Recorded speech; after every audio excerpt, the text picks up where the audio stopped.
क्या आपको पता है प्रॉपर्टी की सही कीमत सेलर नहीं मार्केट बताता है।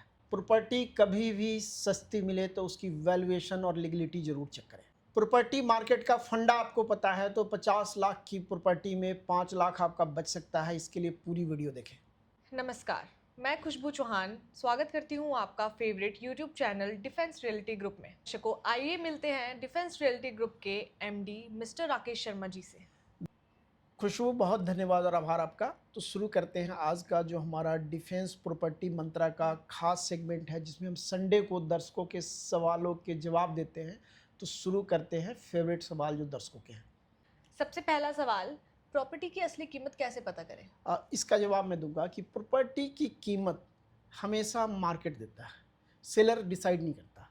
जनरली लोग क्या करते हैं कि विशेष करके हम रीसेल की आज बात कर रहे हैं कि रीसेल में जब भी हम एक सेलर के पास जाते हैं तो सेलर अपना एक प्राइस डिसाइड करता है। फॉर एग्जांपल उसने 65 लाख बताया, एक बायर कहता है चलो 60 लाख में दे दो। बाद में पता चलता है कि सेम प्रॉपर्टी 50 से 55 लाख में अवेलेबल है। तो मैं बार बार दर्शकों को कहता हूं कि जब भी आप प्रॉपर्टी लें तो सराउंडिंग में प्रॉपर्टी के साइज वाइज, प्रॉपर्टी की लोकेशन और एमिनिटी के अनुसार कंपैरिजन जरूर करें, और रीसेल में आपको क्या क्या मिल रहा है उसको भी ज़रूर देखें। क्योंकि अगेन जो आपके लिए आज मैं एक टिप देने वाला हूं कि प्रॉपर्टी की कीमत मार्केट तय करती है, बेचने वाला नहीं करता। क्या सर, प्रॉपर्टी के कंपैरिजन करना इतना आसान है? बिल्कुल आसान है। देखिए, मैंने जैसे आपको बताया कि जब भी आप प्रॉपर्टी का कंपैरिजन करें तो एप्पल टू एप्पल होगा। फॉर एग्जांपल आप 2 BHK देख रहे हैं तो 2 BHK में साइज़ क्या है, अगर 1000 स्क्वायर फीट का है उसको 1200 स्क्वायर फीट से करोगे तो लगभग प्राइस में 15 से 20% का डिफरेंस आ जाएगा। अगेन उस सोसाइटी में एमिनिटीज़ क्या है, कितना पुराना है। अगर नई सोसाइटी है तो उसमें बहुत ज़्यादा डिफरेंस नहीं आता है। आप प्राइस लिस्ट ले सकते हैं बिल्डर से और आपको एक एक्चुअल आइडिया लग जाएगा। लेकिन जहाँ तक रीसेल का सवाल है तो रीसेल में डिमांड एंड सप्लाई भी है। सेलर को कितनी जल्दी है बेचने की, बायर की नीड क्या है, लोकेशन क्या है, फेसिंग क्या है, क्या पार्क फेसिंग है, कॉर्नर फेसिंग है, इन सभी फैक्टर को देख के। और जब भी मैं बात करता हूँ ना, बेस्ट तरीका है आप किसी बेस्ट रियलेटर या चैनल पार्टनर के साथ जुड़े जिनका अपना एक लंबा अनुभव हो, बेस्ट प्रॉपर्टी दिलाने की कोशिश करेंगे और प्राइस भी आपको कंपेटिटिव रहेगा। क्या हम ऑनलाइन प्रॉपर्टी के पोर्टल पे भरोसा कर सकते हैं प्रॉपर्टी के लिए? देखिए, इस पे 100% भरोसा आप नहीं कर सकते क्योंकि पोर्टल के ऊपर बहुत सारी चीज़ है जो क्लियर नहीं होती है। हर किसी का अपना एक प्राइस टैग होता है। हो सकता है कि जो लिस्टिंग हो साल पुरानी हो। कई लोग जिनके पास प्रॉपर्टी नहीं है वो भी केवल एक कस्टमर क्रिएट करने के लिए कोई भी प्राइस डाल देते हैं। इस पे मैं एक बड़ा क्लियर कट एग्जांपल दूंगा, जिसको हम बोलते हैं ना कि कस्टमर को अपने ऑफिस तक लाना। क्या होता है, एज ए हाउस वाइफ आप देखेंगे कि जब एक महिला घर में होती है, एक सब्जी वाला आता है तो कहता है टमाटर 10 रुपये किलो। जब वो बाहर निकलती है, आप जाते हो तो कहता है कि 10 रुपये किलो वाला वो जो सड़ा गला टमाटर होता है और एक्चुअल 40 रुपये। उसने क्या किया, आपको अपने काउंटर तक बुलाया, वो जो रेडी लेके चल रहा है वहाँ तक बुलाया। वही काम कई लोग करते हैं। तो आपने देखना समझना है कि क्या वो 10 रुपये किलो वाले की बात हो रही है, क्या उसके पास प्रॉपर्टी अवेलेबल है, या वो केवल अपने ऑफिस तक या आप तक बुलाने के लिए, बातचीत करने के लिए एक प्राइस टैग डाला हुआ है। या कई लोग फैक्चुअल वीडियो डाल देते हैं जो एक्चुअल नहीं होता है। आप आकर्षित होकर उस पर चले जाते हैं। तो कंपैरिजन जब भी करें आप साइट तक जाएं, प्रोडक्ट को देखें, प्रॉपर्टी को देखें, समझें, एनालाइज करें, तब फाइनलाइज। सर्कल रेट और मार्केट रेट में क्या डिफरेंस है? देखो, सर्कल रेट है वो गवर्नमेंट डिसाइड करती है पर्टिकुलर एरिया बाय, चाहे प्लॉट हो, फ्लैट हो, कमर्शियल है, कि मिनिमम प्राइस क्या होगा। लेकिन एक्चुअल प्राइस उससे वेरी करता है क्योंकि वो रजिस्ट्रेशन के लिए कि मिनिमम स्टाम्प ड्यूटी गवर्नमेंट को जो फी जाएगी वो सर्कल रेट पे जाएगा।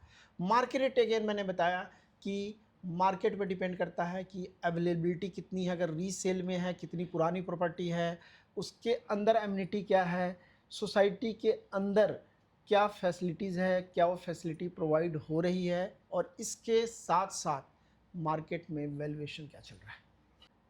क्या लोकेशन के कारण भी प्रॉपर्टी के प्राइस में अंतर आए?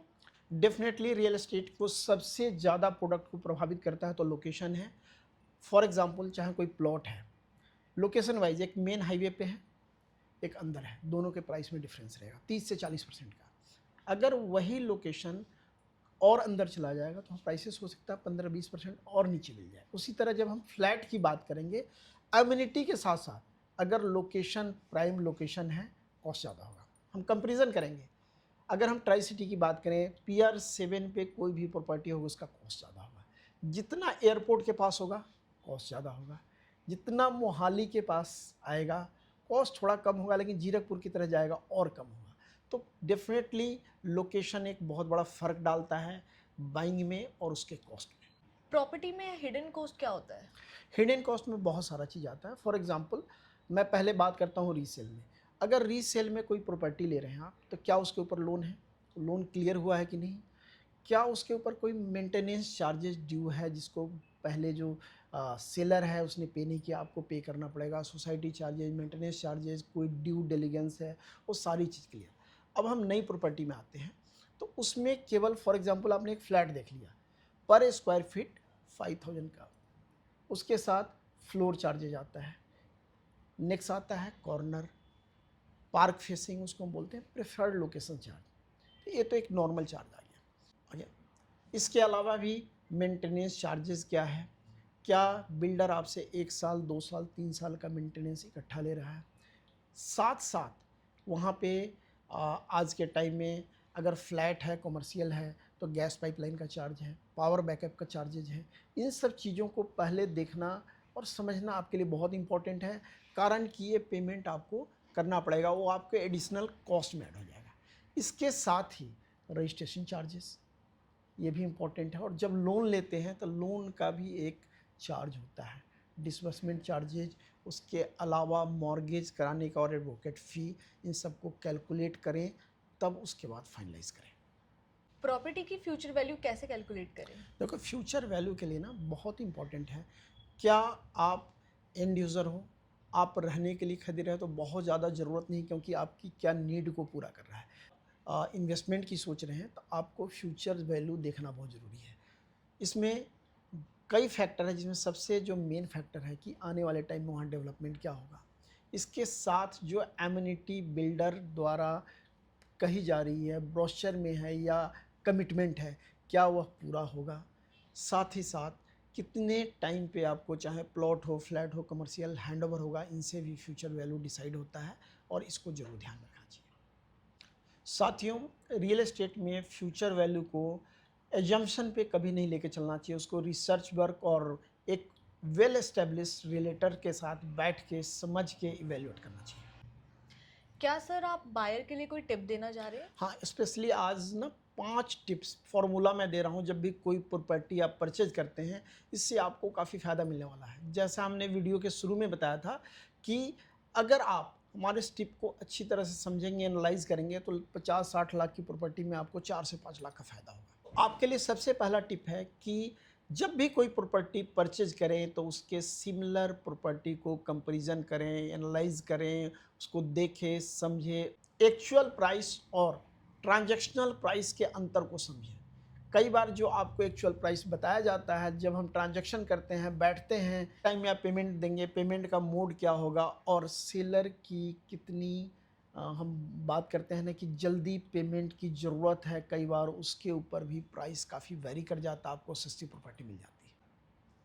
टिप नंबर 3, हमेशा प्राइस को पर स्क्वायर फीट में कैलकुलेट करें। अगर आप फ्लैट में जा रहे हैं, कमर्शियल में जा रहे हैं, तो आपको समझना होगा कि आपको कारपेट एरिया, सुपर एरिया में डिफरेंस क्या है और उससे आपको क्या फ़ायदा होने वाला है। अगर लोडिंग ज़्यादा है तो आप बार्गेनिंग भी ज़्यादा करें। टिप नंबर 4, लोकेशन, प्रॉपर्टी की एमिनिटी, कंडीशन के अनुसार भी प्रॉपर्टी की कीमत तय करें, बार्गेन करें और फाइनलाइज करें। 5वां नंबर, जैसा हमने आपको बताया था कि जो अदर चार्जेज है, हिडन चार्जेज को समझे, उसमें से हो सकता है कोई कॉस्ट कटिंग भी हो सकता है, उसको आप बार्गेन में, फाइनल प्राइस में ऐड ऑन करा सकते हैं। रजिस्ट्रेशन हो, चाहे लोन की कॉस्ट हो, अदर चार्जेज हो, मिसलेनियस चार्जेज हो या मेंटेनेंस चार्जेज है, उसमें आप टाइम बाइंग कर सकते हैं। उसमें ओरिजिनल कॉस्ट में कुछ अदर चार्जेज को इंक्लूड करा के आप पैसे बचा सकते हैं। सो मच सर दर्शकों के क्वेश्चंस का आंसर देने के लिए। एंड अगर आपको वीडियो अच्छी लगी हो तो please like, share and comment करें एंड सब्सक्राइब करें। Thank you Khushboo, first time hosting very well और दर्शकों का सवाल लेके डिफेंस प्रॉपर्टी मंत्रा के सेगमेंट में लाने के लिए, और हमारे डिफेंस प्रॉपर्टी मंत्रा की पूरी टीम को बहुत बधाई कि आप इस तरह के सवाल लेके आते हैं, जिससे बहुत सारे हमारे व्यूअर्स को, न्यू बायर को, फर्स्ट टाइम बायर को फ़ायदा होने वाला है। हमारे चैनल को लाइक करें, सब्सक्राइब करें, शेयर करें, ताकि लोगों को इसका एक्चुअल फ़ायदा मिल सके। एक बार पुनः साथ जुड़ने के लिए धन्यवाद और आभार। जय हिंद, जय भारत।